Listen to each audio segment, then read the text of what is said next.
So, assuming that I get this out on time, the date is December 8th, and I need everyone that's watching this video, whenever you're watching it, because this is fun regardless, to wish Mrs. Webman the happiest of happy birthdays, down below in the comments, because today is her birthday. And again, this is assuming I get this out in time. And I don't really know that I will. So wish her a happy belated birthday if this comes out on December 9th. We are not making a birthday cake soap today, but this soap does look good enough to eat. And we are going, you all right, lights? And I'm going to tell you more about this soap in just a minute. But before I do, hello, I am Mrs. Soap and Clay. Let's make stuff.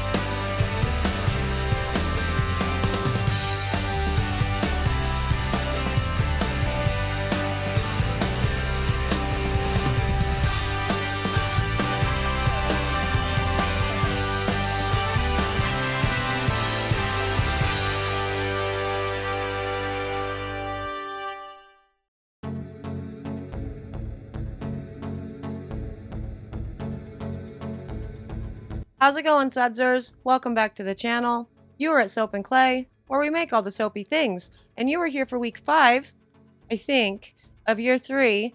And this week is going to be focused on recipes, and specifically tea soap recipes. So we are going to be making tea soaps that was meant to be for my holiday line and is not, but we'll talk more about that, later.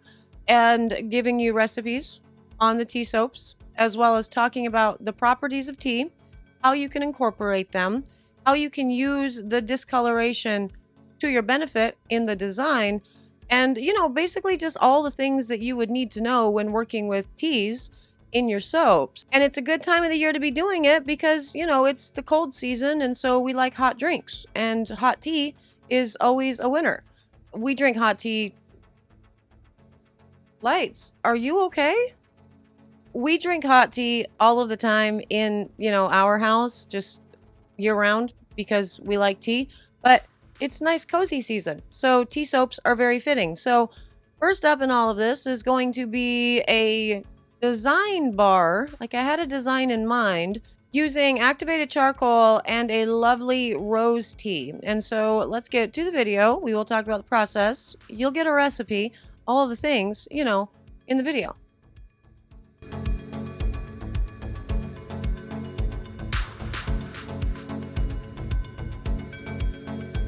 Okay, so today we are making tea soaps, and I am using a black tea for this guy that I put directly into the lye solution, and I'm even giving you a recipe. Look at that. Ooh, look, recipe. Look, there's the additives, all the things. Yes, it's amazing. Yeah, so there you go. You're welcome. Super professional with all of this. Yes, anyway, black tea. Now, for tea soaps, there are actually a number of ways that you can incorporate tea into your recipes.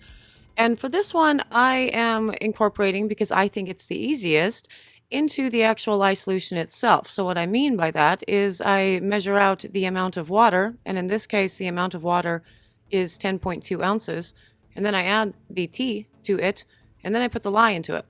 So I said in the, little additives section there that I did double strength black tea. I actually ended up doing more like triple strength, because I put in 2 tablespoons with this 10 ounces of water, and then, put in the lye, measured it out, and went about, my life letting the lye water cool down. Then, of course, I strained out the tea leaves from the lye solution before putting it into the oils, and now I'm doing my thing. Also, when you saw that the oils were like gray, rather, at the beginning, That's not because I put anything in there. I accidentally used my whisk that I had just used to mix the activated charcoal in some of the base oils into the rest of the oils, and so it ended up kind of great.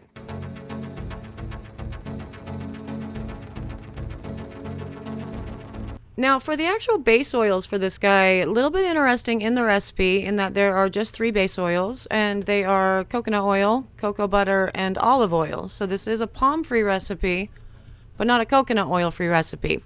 A couple of these soaps that I do for this line will be a coconut oil-free recipe because I want to play with no coconut oil because we have a Project Soapway Challenge coming up to do that. So this particular recipe, 50% coconut oil, 30% olive oil, and 20% cocoa butter. So it's going to be a very, very firm bar of soap.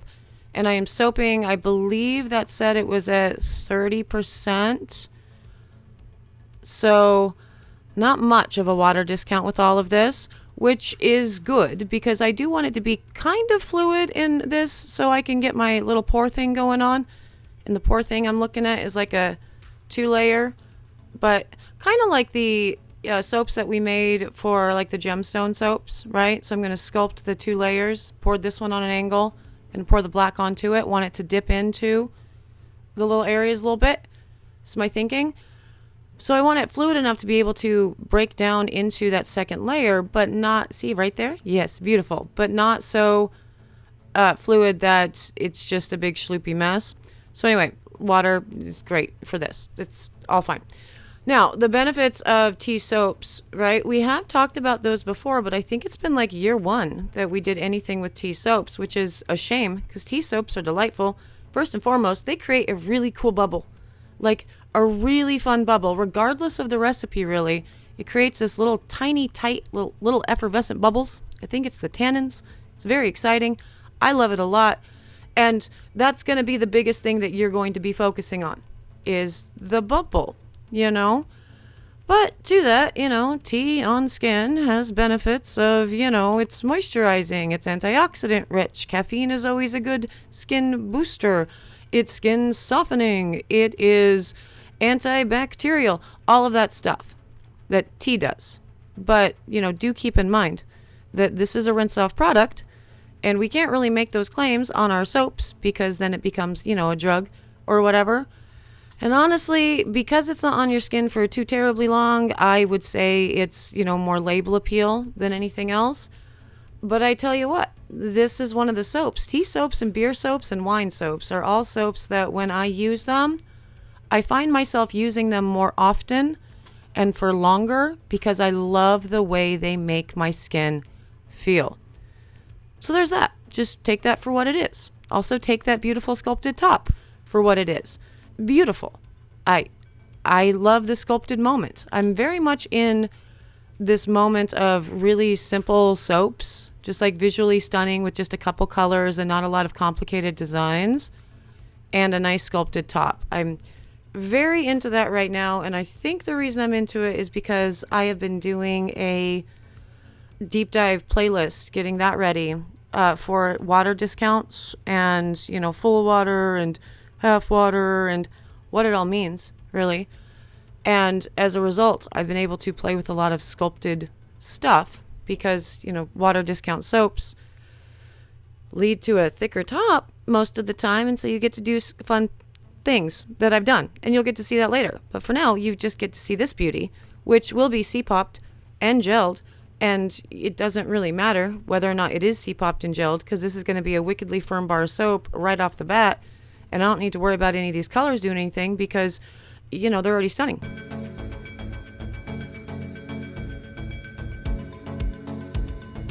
Okay, now on to the cut. And yes, such a shiny, beautiful bar of soap. We definitely have a little bit of soda ash going on here. I didn't cover it. I should have covered it. It did get C-popped and gelled, but again, something like this, not necessary. This is 70% solid oils in all of this. And in all honesty, with the amount of coconut oil, you are running the risk of getting, you know, overheating if you C-pop for all of this. So you could just leave it out and not do that thing. You could also cut this the right way and put it to the side so all those beautiful rose petals don't drag down through the design of your soap, and then you have to fix it. But I did that. So, yay. And that's actually very stunning. I love this contrast with the pink and the black. The scent, which I have not talked about yet, is actually a combination of a black tea from Nature's Garden, as well as the rose and vanilla scent from Sierra Candles. Using the black tea scent because I want to get rid of it and get rid of my Nature's Garden stock. Using the rose vanilla because I told you during the Sarah Sanderson bar that I was going to use this in anything I could, and I meant it because it's that good. So yeah, go do that.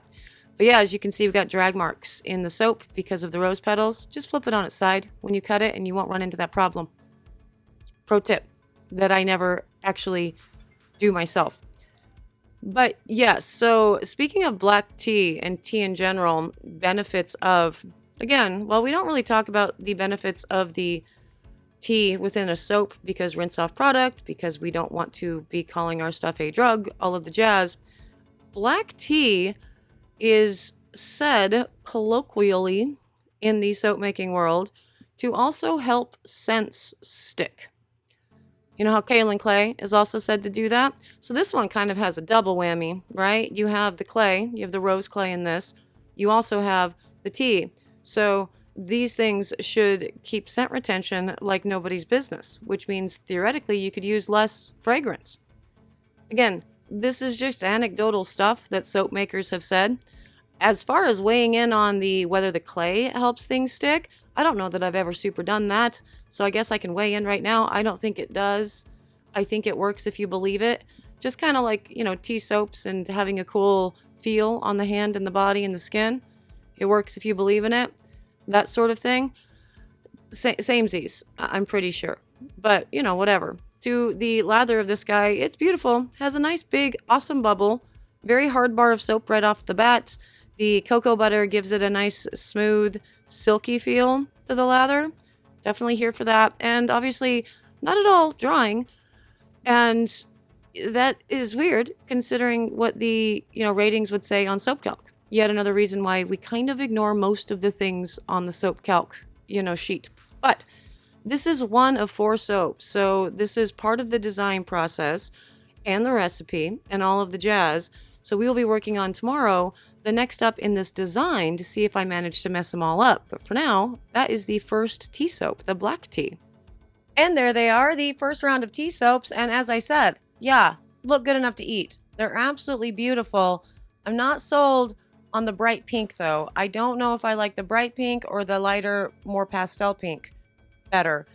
I think ultimately because this is, as I said in the video, I'm trying to structure everything together and create a nice cohesive color palette. So I definitely want, I think probably the lighter pink for that, but I'm not sure. So, let me know which one you like better, light pink or bright pink. Right there. Light pink, bright pink. This one almost looks like a lavender at this point, which is very interesting. But yes, there they are. They are very beautiful and I love them. And I hope you guys got some good information from, the video and all the things.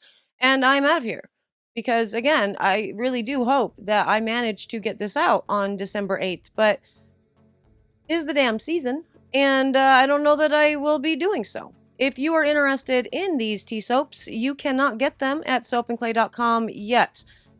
As I said, these were supposed to be for my holiday line, but my wholesale accounts and my corporate accounts sold me out of everything that I had planned for the holiday line. And so I made some more, but they're curing. So I think January's theme for the subscription boxes is definitely going to be tea related. So I'm looking forward to that. And maybe you could look forward to that too in January. But as it stands, there's not a lot of anything on soapandclay.com. So there's that. Thank you so much for being here. Big special thank you to my sudzers, to my preferred sudzers, to my VIP sudzers, to my membered sudzers, all of the sudzer things. Thank you for existing, for commenting, for watching the video, for liking, for helping with the algorithm. you guys know what a big deal it is, and YouTube has been doing weird things lately. So any little comment, any little whatever certainly helps with the promotion of the that algorithm. I don't know how it works, and I don't think they do either. But anyway, thank you for existing, for being here. I'm out of here. I will see you guys all again tomorrow for another round of tea soap fun. Bye. Seriously, lights, are we going to be okay?